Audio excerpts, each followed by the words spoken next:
नमस्कार दोस्तों, स्वागत है आप सभी का। आज हम भारत के इतिहास के बारे में कुछ महत्वपूर्ण बिंदुओं पर चर्चा करेंगे। तो आइए देखते हैं भारत का इतिहास। हमारा भारत देश उत्तर में हिमालय से लेकर दक्षिण में समुद्र तक फैला हुआ है। यह उपमहाद्वीप भारतवर्ष के नाम से जाना जाता है, जिसे महाकाव्यों तथा पुराणों में भारतवर्ष अर्थात भरत का देश तथा यहाँ के निवासियों को भारतीय अर्थात भरत की संतान भी कहा जाता है। यूनानियों ने भारत को इंडिया तथा मध्यकालीन मुस्लिम इतिहासकारों ने हिंद अथवा हिंदुस्तान के नाम से संबोधित किया है। भारतीय इतिहास को अध्ययन की सुविधा के लिए 3 भागों में बांटा गया है।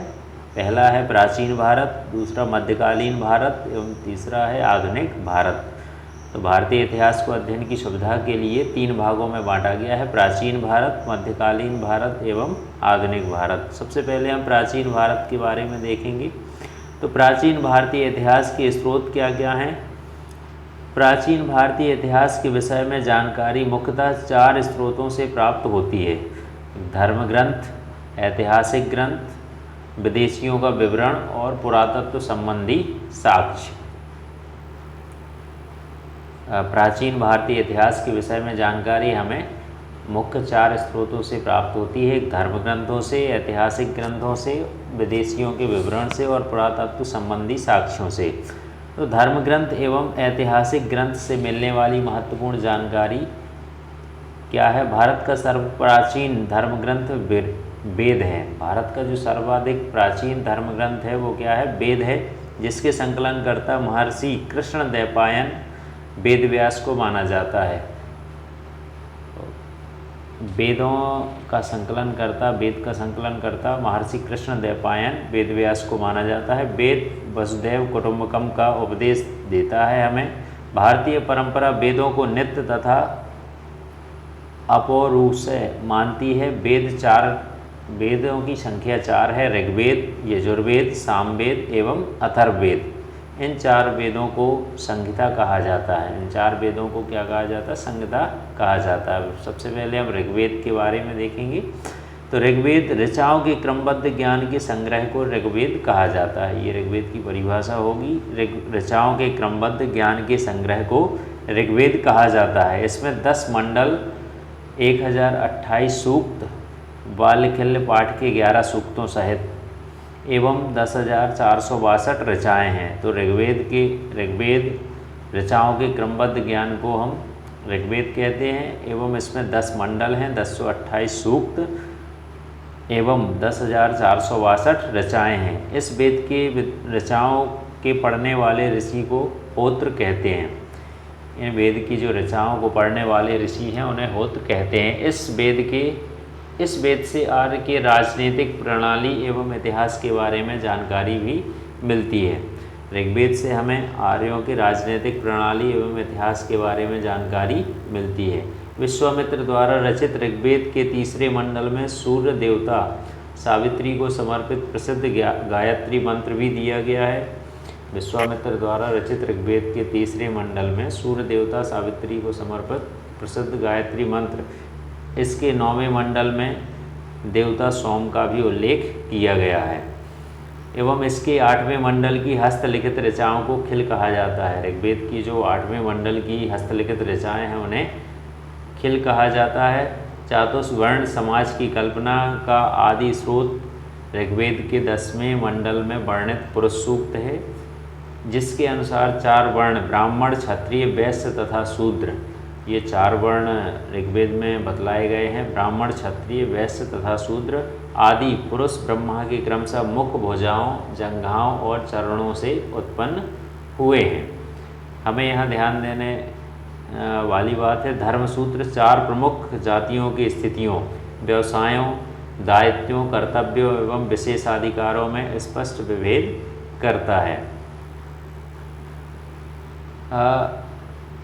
यहाँ ईसा पूर्व एवं ईस्वी, इसमें वर्तमान में प्रचलित ग्रेगोरियन कैलेंडर, ईसाई कैलेंडर, जूलियन कैलेंडर जिसे हम बोलते हैं, ईसाई धर्मगुरु ईसा मसीह के जन्म वर्ष या कल्पित पर आधारित है। ईसा मसीह के जन्म के पहले के समय को ईसा पूर्व या BC before the birth of the Jesus Christ कहा जाता है। ईसा पूर्व में वर्षों की गिनती उल्टी दिशा में होती है, हमें ये ध्यान रखना है। ईसा पूर्व में वर्षों की गिनती उल्टी दिशा में होती है। जैसे महात्मा बुद्ध का जन्म 563 ईसा पूर्व में एवं मृत्यु 483 ईसा पूर्व में हुई, यानी ईसा मसीह के जन्म के 563 वर्ष पूर्व महात्मा बुद्ध का जन्म एवं 483 वर्ष पूर्व उनकी मृत्यु हुई। ईसा मसीह की जन्म तिथि से आरंभ हुआ सन ईसवी सन कहलाता है। ईसा मसीह की जन्म तिथि से आरंभ हुआ सन ईसवी सन कहलाता है। इसके लिए संक्षेप में ई लिखा जाता है। ई को लैटिन भाषा के शब्द एडी में भी लिखा जाता है। एडी यानी एनो डोमिनी, जिसका शाब्दिक अर्थ होता है in the year of Lord Jesus Christ. इसके बाद वामनावतार के 3 पगों के आख्यान का प्राचीनतम स्रोत ऋग्वेद ही है। वामनावतार के 3 पगों के आख्यान का प्राचीनतम स्रोत क्या है? ऋग्वेद है। ऋग्वेद में इंद्र के लिए 250 तथा अग्नि के लिए 200 ऋचाओं की रचना की गई है। कई बार क्वेश्चंस आ जाते हैं, ऋग्वेद में इंद्र के लिए कितने ऋचाओं की या अग्नि के लिए कितने ऋचाओं की रचना की गई है? तो इंद्र के लिए 250 एवं अग्नि के लिए 200 ऋचाओं की रचना की गई है। और यहाँ फिर नोट करने वाली बात है, प्राचीन इतिहास के साधन के रूप में वैदिक साहित्य में ऋग्वेद के बाद शतपथ ब्राह्मण का स्थान है। नेक्स्ट जो हमारा दूसरा वेद है वो है यजुर्वेद। तो सस्वर पाठ के लिए मंत्रों तथा बलि के समय अनुपालन के लिए नियमों का संकलन यजुर्वेद कहलाता है। इसके पाठकर्ता को अथर्वयु कहते हैं। सस्वर पाठ के लिए मंत्रों तथा बलि के समय अनुपालन के लिए नियमों का जो संकलन है वो किस में दिया गया है? यजुर्वेद में दिया गया है। इसके पाठकर्ता को अथर्वयु कहा जाता है। यजुर्वेद में यज्ञों के नियमों एवं विधि विधानों का संकलन मिलता है। यह एक ऐसा वेद है जो गद्य एवं पद्य दोनों में है। तो हमें ये भी ध्यान रखना है, गद्य एवं पद्य दोनों में यजुर्वेद है केवल। सामवेद के बारे में हम देखेंगे तो साम का शाब्दिक अर्थ होता है गान। इस वेद में मुख्यतः यज्ञों के अवसर पर गाए जाने वाले ऋचाओं या मंत्रों का संकलन है। इसके पाठकर्ता को उद्रात कहते हैं। साम का शाब्दिक अर्थ गान होता है। इस वेद में मुख्यतः यज्ञों के अवसर पर गाए जाने वाले ऋचाओं या मंत्रों का संकलन है। इसके पाठकर्ता को उदात्त कहते हैं।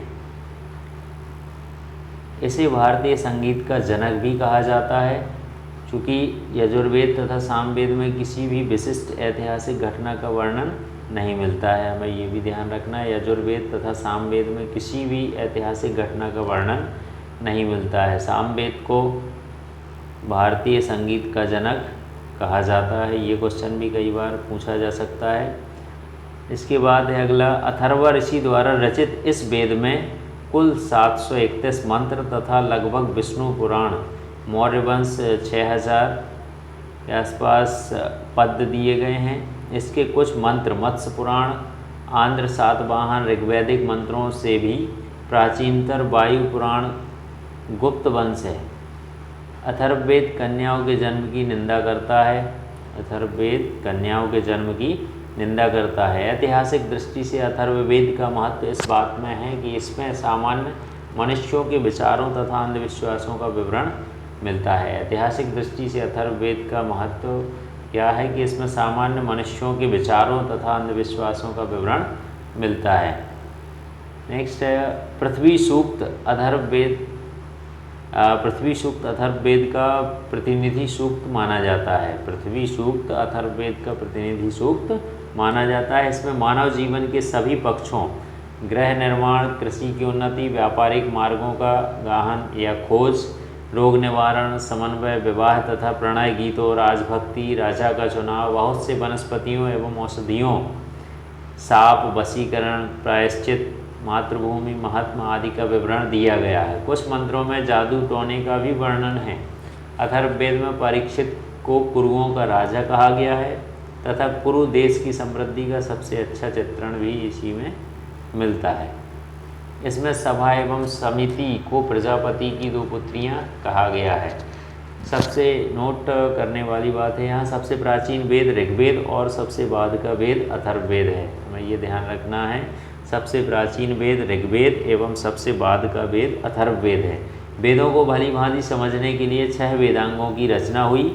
ये हैं शिक्षा, ज्योतिष, कल्प, व्याकरण, निरुक्त एवं छंद। कौन कौन से हैं? शिक्षा, ज्योतिष, कल्प, व्याकरण, निरुक्त तथा छंद। भारतीय ऐतिहासिक कथाओं का सबसे अच्छा क्रमबद्ध विवरण पुराणों में मिलता है। भारतीय जो ऐतिहासिक कथाएं हैं उनका सबसे अच्छा क्रमबद्ध विवरण पुराणों में मिलता है। इसके रचयिता लोमहर्ष अथवा इनके पुत्र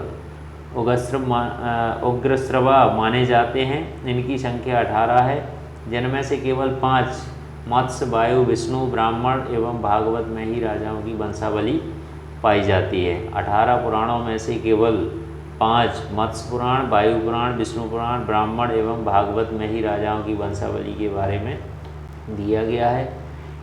नोट, पुराणों में मत्स्य पुराण सबसे प्राचीन एवं प्रामाणिक है। जो सबसे पुराना या प्राचीन पुराण है वो मत्स्य पुराण है। अधिकतर पुराण सरल संस्कृत श्लोक में लिखे गए हैं। स्त्रियों तथा शूद्र जिन्हें वेद पढ़ने की अनुमति नहीं थी, वे भी पुराण सुन सकते थे। पुराणों का पाठ पुजारी मंदिरों में किया करते थे। और स्त्री की सर्वाधिक गिरी हुई स्थिति मैत्रेयनी संहिता से प्राप्त होती है, जिसमें जुआ और शराब की भांति स्त्री को पुरुष का तीसरा मुख्य दोष बताया गया है। शतपथ ब्राह्मण में भी स्त्री को पुरुष का अर्धांगिनी कहा गया है। स्मृति ग्रंथों में सबसे प्राचीन एवं प्रमाणिक मनुस्मृति मानी जाती है। जो भी स्मृति ग्रंथ हैं उनमें सबसे प्रमाणिक और प्राचीन मनुस्मृति है। यह शुंग काल का मानक ग्रंथ है। नारद स्मृति गुप्त युग विषय में जानकारी प्रदान करता है। नारद स्मृति हमें गुप्त युग के विषय में जानकारी प्रदान करता है, जबकि मनुस्मृति हमें शुंग काल के बारे में जानकारी देता है। जातक में बुद्ध की पूर्व जन्म की कहानी वर्णित है। हीनयान का प्रमुख ग्रंथ कथा वस्तु है। जातक में बुद्ध की पूर्व जन्म की कहानियाँ वर्णित हैं और हीनयान का मुख्य ग्रंथ कथा वस्तु है, जिसमें महात्मा बुद्ध का जीवन चरित्र अनेक कथानकों के साथ वर्णित है। जैन साहित्यों को आगम कहा जाता है। जैन धर्म का प्रारंभिक इतिहास कल्प सूत्र से ज्ञात होता है। जैन धर्म को या जैन साहित्य को क्या कहा जाता है? आगम कहा जाता है। जैन धर्म का प्रारंभिक इतिहास हमें कल्प सूत्र से ज्ञात होता है। जैन ग्रंथ भगवती सूत्र में महावीर के जीवन कृत्यों तथा अन्य समकालिकों के साथ उनके संबंधों का विवरण भी मिलता है। जैन ग्रंथ भगवती सूत्र में, ये एक जैन ग्रंथ है भगवती सूत्र, इसमें महावीर के जीवन कृत्यों तथा अन्य समकालिकों के साथ उनके संबंधों का विवरण मिलता है। अर्थशास्त्र के लेखक चाणक्य, जिनका नाम कौटिल्य या विष्णुगुप्त भी है, यह 15 अधिकरणों एवं 180 प्रकरणों में विभाजित है। इससे मौर्यकालीन इतिहास की जानकारी हमें प्राप्त होती है। संस्कृत साहित्य में ऐतिहासिक घटनाओं को क्रमबद्ध लिखने का सर्वप्रथम प्रयास कल्हण के द्वारा किया गया। संस्कृत साहित्य में ऐतिहासिक घटनाओं को सबसे पहले क्रमबद्ध लिखने का प्रयास किसके द्वारा किया गया? कल्हण के द्वारा।